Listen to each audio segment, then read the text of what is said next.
completely in the circle, Kelly. I know. I'm looking at it. I'm like, I'm on your mind. I'm like a thought bubble.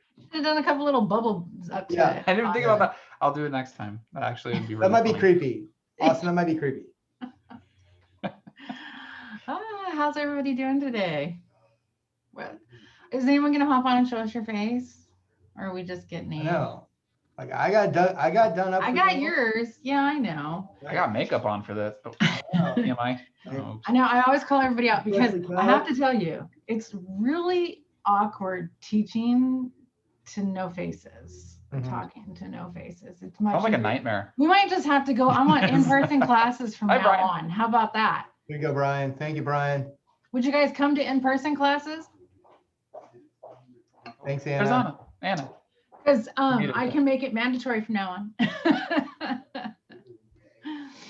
Oh, well, it's good to have everybody on here. Everyone always arrives a little late, so we gotta chat a little bit in the morning before we get going. I think you would think that this class is going to be really, really long, but I honestly think that, Kelly and I have it dialed in. We're probably talking 15 minutes of learning and then questions. Because, short and sweet, right? To the point. Hey, look, maybe let me give a little backstory on why we should do this. No, or do Yeah. should we wait? No, let's do that first. Well, so when we're putting together the files, like everybody's inputting things in kind of their own intuitive manner. The problem is when we have to find something in the file, it's not intuitive to the end user necessarily. And so we want to set up a process so every file we have looks exactly the same. Like they're set up in this exact manner. If we have multiple files, it looks like this. If we have multiple buyer things, that looks like this. And there's even a better reason for that. That's the get you paid portion of this. But that's one of if them. we would ever get audited, which we will do someday, That's just number how the 2. OREA works. It'll look nice if everything's the same way. It'll look like we have control over what's going on, and so it'll make our audits probably a little less penal. So there's a backstory. Ultimately, we want you guys to get paid quickly, and we want you guys to, if anything happens, we can cover you really fast and easy, and it's easy to find the documents, easy to get out of the state or whatever happens. So it's all about ease and compliance, right? And money. That's where you should have money dropping down the screen. Austin, have you figured out how to do that yet? No, he's not even listening. Okay. Someone's in there talking to him. Can you tell? All right, I'm going to share my screen. And first off, does anybody have any questions? Maybe we go there first. No? No? All right. Take notes. Now we're going to follow this up with Kelly's going to create something, put it on Facebook that tells you guys exactly what simple little 1, 2, 3s we want and need to see. Okay. Okay. So this is my command. And this is your opportunities, which is the little handshake over here. They call it opportunities and not transactions because it's not a transaction until it's an active listing or pending, and an opportunity starts from the minute you know these people are going to buy and sell with you, right? That's why they have it as an opportunity, showing this is your pipeline. We use that word all the time. But we're going to go straight into under contract, right, Kelly? Do you want to do listings first? It's up to you. Sure, it's right there at the top. How about that? Perfect. Okay, so let's just go. Mine are fake listings, guys. This is all for test and classes. So we're going to come in here. Our main concern on this goes right into the document portion of your opportunity, because this is your compliance section. So documents here, this is strictly for compliance. This is where you send them to Kelly so that he can audit it, make sure that everything's okay. And then Heather can come in and say, everything, it's been approved and now I can pay them. So super important, right? So we have a listing. Once we have a listing, should the opportunity name look like that, Kelly? Nope, should not look like that. Let's change it. And honestly, your listing, you should know what that address is right away, right? Burnt into your brain. Burned. So there we go. Do that, save. Now I have that in there. So guess what? Now my now I can change my opportunity name. Sorry. I went in the wrong place. There we go. Under the general information, opportunity name at the top. And if you want to put their last name on there, you sure can, right? Absolutely. So why does it have to be an address for the opportunity name? Because when Heather comes in on the back side, her view is completely different than what you guys see. The only way she can search for a transaction when the checks come from the title company, it is there by the address. And so the only way she can find your transaction is by the address as the opportunity name. So if you have a check that comes in, you haven't changed it. Now she's got to do a deep dive to try to figure out where it is, what it is, whose is it, you know, the whole 9 yards. So quick, easy. Sometimes she gets tons of checks in one day, and we want to make sure they're all processed in one day. And that's not all she does. So we got to make it easy for her, and of course for you to get money faster, right? So you're going to change that name, and then now your opportunity name is the address. If it's a listing, that should be done immediately, right off the bat, because you already know the address. Buyers are a little bit different. So now you're in documents, and we got multiple offers. Kelly, what do we do? Multiple offers. Multiple offers. So we're going to create a new file under the under contract file. So do I go right over here to the? Nope. You're going to click on under contract. Got it. Already in that file. And Yeah. then you're going to go to the downward arrow next to Jones offer. Oh, look at that. And oh, look at this. they're already there.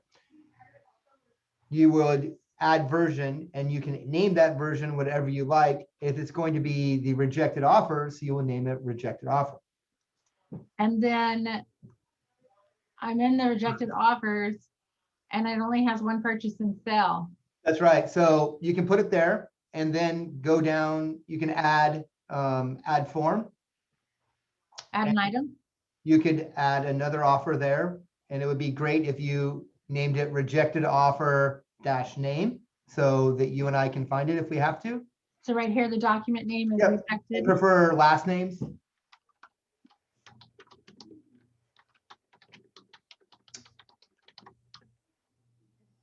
Like that. That's yeah, or just yeah, that's fine. I think it'd be better to be rejected offer and then name. And then the last name. Yeah, I don't need a number next to that. I think just rejected Just offer Smith. name's fine. Mhm, Okay. last name. And so Josh had a question. Yes, last name is best always. Yeah. And you don't need to put the last name on when you name your offer. And we're talking to answer your first question. Oh, once I have photo document. Yep. When you're naming the offer, you don't have to. When you're naming the opportunity, you don't need to put the last name in. But I think that's probably handy for you. So go for it. Okay. And then if it falls apart. If the sale falls apart, you're going to put it back on the market, obviously. And then when you get another offer, or if you're able to work something out with one of the offers you already have, you're going to add another version, name it under contract to -last name.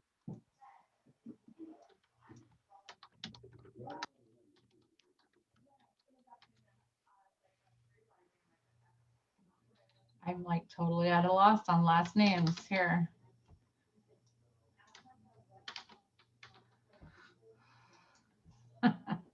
Okay, so now we have a whole list, and this is just for listings.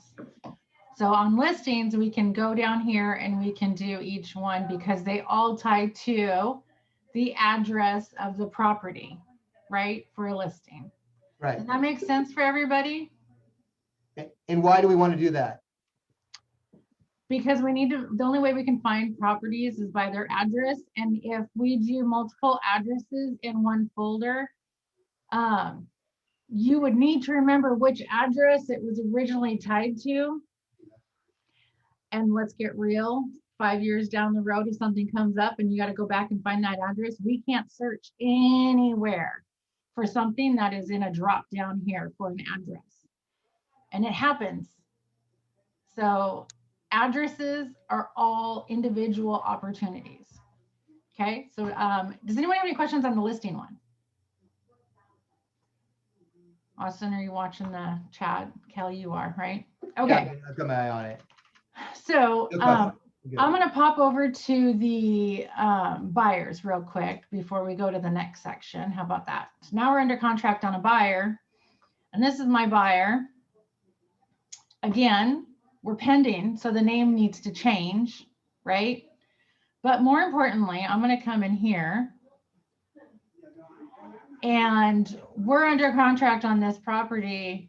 We get to the inspection, and now it's dead. Dang it. I have to go through that again and find another property for them, right? So what do we do? Well, Kelly, if a property is dead, do I need to submit everything that I have on file to you? absolutely. So you need to you need to celebrate the fact that you still have a client. You just lost Woohoo! the sale, but you still have a client. So don't get too down.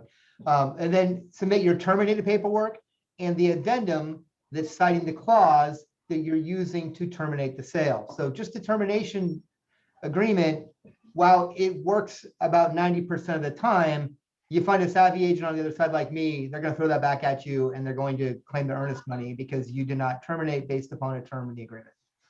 Right, exactly. So the first thing you have to do is upload all of the documents. You need to come in and change the name of this transaction to the address. So go in general information, save it. Now I've submitted it to Kelly, and now it's come back that he's approved the termination. Now we can do, we don't want to archive this. We want to do it as a lost opportunity. So you're going to mark lost opportunity on it. And then you're going to come over here and you're going to write in the reason, right? Terminated. And you can put even more. This is your notes. This is important notes for you. So maybe terminated due to inspection, and then even more if you want, or just that's it. So now I'm going to hit save on that. And the reason you want it as a lost opportunity is it's all into the tracking in command. And also you can always find all your opportunities here, and you can also find it by filters on what the status of the property is. Okay, so now here's 123 Main Street. Now I got to go find that client again because we found another house and we're writing an offer.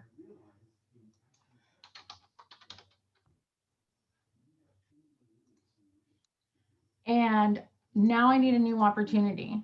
I don't have to go this way to do it. I can do it on the opportunity side, create a new opportunity, but maybe I'm working with them and talking to them and I want to do it here. So I'm going to come in and it's going to be a buyer. Make sure you always change that. Once you create the opportunity type, you can never change it. You have to do a lost opportunity, and your reasoning would be wrong category, right? Wrong type. So I'm going to come in here, I'm going to do this and the opportunity name. Now I know the address on this one. We went up a couple blocks and found another one. And you have to fill in the commission, and you have to put in where they're at. So that is not activity negotiations because we're writing the offer, my estimated close date. And you can put in the budget if you want here. Remember, this is an estimated close date, so this has nothing to do with the end of your transaction, okay? So I'm going to go ahead and create that. And now I have a new opportunity for this person. And you see the old one still stays in here. So now this is just showing you guys that every address is a new opportunity. And again, the reason why is because it's the only way we can find that property. Okay. If you have a buyer and you're going into this folder and in under contract, you're going to be changing the title of the address on opportunity name every single time, which means if Kelly comes back and says, hey, we have an issue with an offer you wrote on 123 Main Street, and we buried it deep within here with another version, and he goes and types in 123 Main Street to try to find it, he's not going to find it because it's buried inside of a transaction that the name is changed. Does that make sense to everybody? The only way we can find them is by this opportunity name. So every buyer purchase has to have a different opportunity. Is that clear? And you can have, go ahead, Keith. So what was my question? Hold on. So for every, darn it, I just lost my train of thought. So just keep going and it'll come back to Okay, me. so we're on a buyer, not a listing. And Right. your buyer is going to purchase a property. Maybe the offer doesn't get accepted, or the transaction fails, right? Right. Gets terminated. So you're putting, we have to submit all the documents to Kelly, whether it was a rejected offer or terminated offer. We have to submit those to them. Once we get it back, we do a lost opportunity on it. And if we're going to write a new offer on another property, we're still in that person, but we create a new opportunity because it's a new address. Opportunities are based on addresses, not on people. right, so what you're putting in is that you, at a minimum, you have to have at least submitted an offer, whether it was rejected, accepted, or whatever. That's when that's the trigger. Yeah. The offer. Yes. Yeah. Right? Okay. Yeah. Because otherwise, if you're showing a client 40 homes and you're not making offers on any of them, you're not expecting us to put those homes in there, right? It's the ones where an No, offer your is actually. opportunity is still just their name because you don't know Right. what the address is. Yep. It's an Right. opportunity for a purchase. Yeah. Yep. Yeah. Exactly. So Keith, the statute states that, hold on, that within 7 business banking days, you have to submit any offer that's been written, withdrawn, whatever. I have to review that within 7 business days of you writing it. Okay. Your client signing it. So you got, the rule is about 3 business days. We'd like it submitted. So that gives us 4 to review, because remember, it's not just you writing, there's a lot of people. So I've got a lot of files to review that I need time to do that. So, Okay. and the sooner you get it to me, and this is just for everybody to know, and this is off topic, but the sooner you give me the information, the sooner I can review it, the sooner I can tell you if something's kind of messed up. Right. And it's sometimes it's hard to unring a bell once it's been signed and agreed to. But if the shorter amount of time before we realize the bell needs to be unringed, the better it is. So Yeah. And that, when Kelly's reviewing your guys' documents, he's not just reviewing to make sure that the document is there. He's reading what you're writing in there to make sure that you understand how to write the offers, for him to understand if there's any glaring issues or problems that might be coming up because of something that was done, or it's all about watching out for you and then to help you, right, Kelly? right, you and your clients, we're looking out for you guys. Yep. Yep. Okay, so that's pretty much it, right? And then, okay, so let's talk about, I know this kind of throws some people for a loop. Once you've got yourself pending, you've got to come in here to the offers and commission section. Remember, the document section is just to upload documents, to send to Kelly to get approved. That's what that is. Once you go pending, you have to come in here. In order to open up the commissions, they've required that you have to do an offer here. So you can name it whatever you want, create the offer. This is just basically general information, but it does have required information that they've got to have. And you can search for the listing in KWLS. You put in the close date on what it is here. You can put in the address. I think it actually pulls up. So here we go. We're going to just grab it. You have to put in the seller's name. We'll just put in Heather since she's there. And you have to put in the agent on the other side. Kelly, you are bad boy. No, I'm just kidding. Writing offers for Heather. Okay, then you go to terms. Now, the whole purpose and the reason they put this in here is actually more for the listing side. So if you have multiple offers, you can actually come in here and you can put each of them in, and it does an analysis for them and kind of sends it out as a spreadsheet, right? You can email it to your clients and say, hey, here's the first offer, put in the base details. This is what the pros of it, the cons of it. And then you can do that for each one and send it out. It's something you can do, but you don't have to. But you do have to get through this part. Let's see if I can do it. No, it needs to be that. All right, so let's just do 450,000 right off the bat. And see if it lets me go through without that. Okay, and then save it. The reason you have to do this, to open commissions, you have to have an accepted offer here, okay? So unnecessary step, yes, but it's what KW put in, so we have to do it to get to commissions. You have to get to commissions to get it over to Heather. And you have to do this within the first 72 hours as well. So go ahead and hit accepted. Now I can manage the commission on it. So I'm going to go manage the commission. And now I can enter in, see, it's yelling at me because I didn't put it in the general information, the actual contract date. You can change the close date. You can add another agent. It shows you where you're at on your splits. That I believe is still set as to transmittal and not instant. So if it doesn't appear to be right, then you just need to, if you want to know, ask Heather, right? And she'll tell you where you're at. And then you can submit this off to Heather. They have made a change in here where you can edit it, cancel it, and redo it if you need to. If something, we always know after the inspections, something might change and now the commission is different, right? So that's where you can come in and you can change this and do it again. Any questions?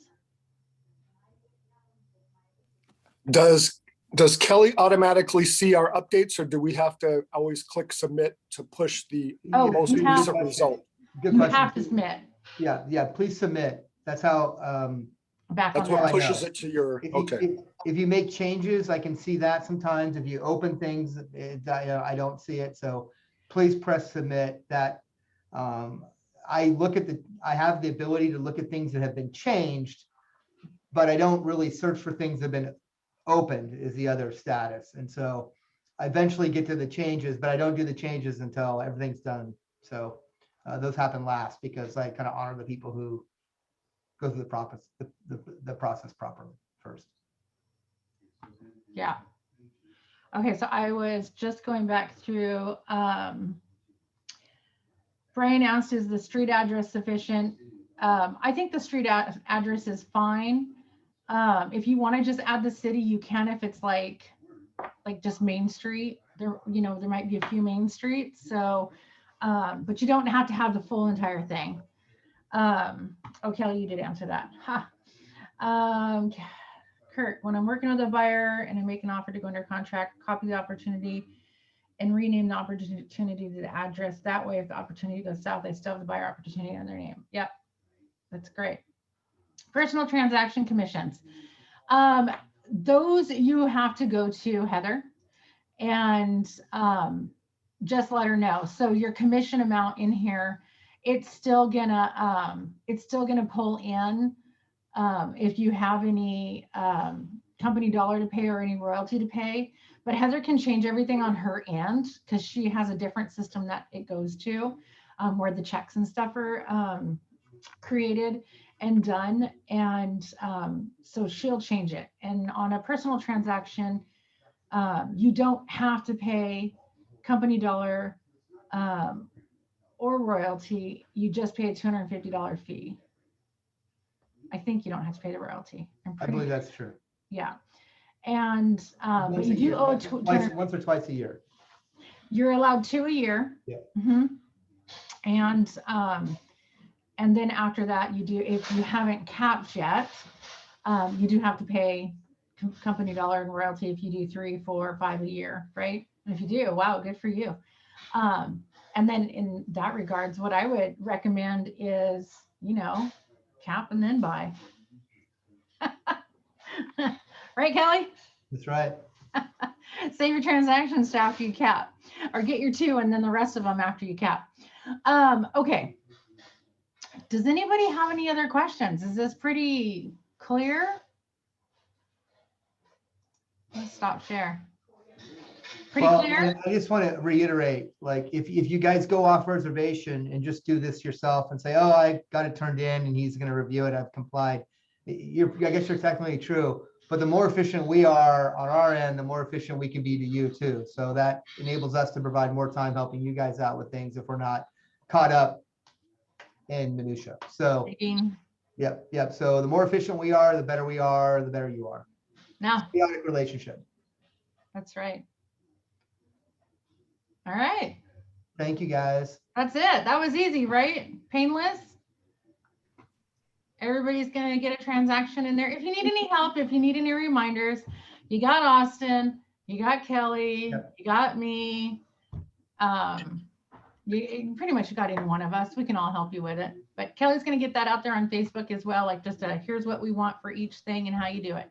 Right, Kelly? Yep. In your spare time. Give my spare time. May not happen this week, but look forward to early next week. All right. Thanks, you guys. Thanks, everybody. Oh, wait, real quick.